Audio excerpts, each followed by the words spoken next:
Halo, kembali lagi di Motocar TV. Kali ini kita akan membahas Honda Monkey.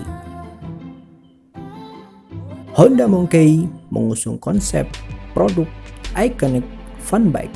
Honda Monkey masih tetap mempertahankan garis desain dari generasi pertama. Teknologi modern dihadirkan pada reinkarnasi tampilan ikonik Honda Monkey, seperti lampu LED, LCD speedometer, dan lain-lain. Motor ini menggunakan mesin silinder tunggal 125 cc, SOHC 2 klep tanpa radiator dan mampu memuntahkan tenaga mencapai 9,25 dk. Oke, terima kasih telah menonton video ini. Jangan lupa like, share, dan subscribe channel ini.